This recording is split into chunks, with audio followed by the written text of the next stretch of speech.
Acts chapter 14, verse 1.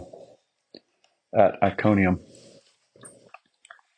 Now it happened in Iconium that they went together to the synagogue of the Jews, and so spoke that a great multitude both of the Jews and of the Greeks believed. But the unbelieving Jews stirred up the Gentiles and poisoned their minds against the brethren.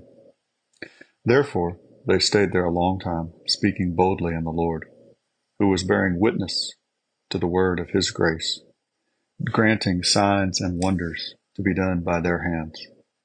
But the multitude of the city was divided. Part sided with the Jews, and part with the apostles.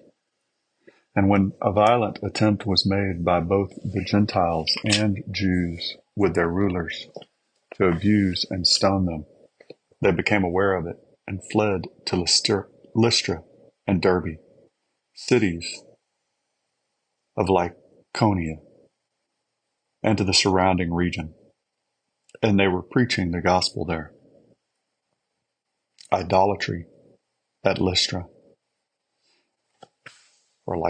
And at Lystra, a certain man without strength in his feet was sitting, a cripple from his mother's womb, who had never walked. This man heard Paul speaking.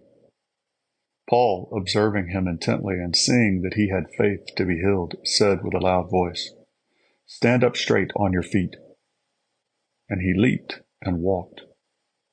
Now when the people saw what Paul had done, they raised their voices, saying in the Lycaonian language, "The gods have come down to us in the likeness of men."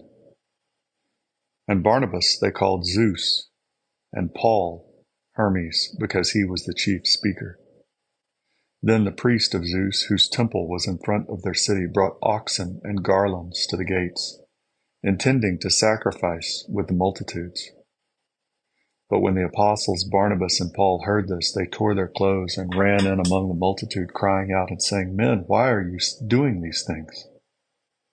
We also are men with the same nature as you, and preach to you that you should turn from these useless things to the living God, who made the heaven, the earth, the sea, and all things that are in them, who in bygone generations allowed all nations to walk in their own ways. Nevertheless, he did not leave himself without witness, in that he did good, gave us rain from heaven, and fruitful seasons, filling our hearts with food and gladness." And with these sayings, they could scarcely restrain the multitudes from sacrificing to them. Stoning, escape to Derbe. Then Jews from Antioch and Iconium came there, and having persuaded the multitudes, they stoned Paul and dragged him out of the city, supposing him to be dead. However, when the disciples gathered around him, he rose up and went into the city, and the next day he departed with Barnabas to Derbe.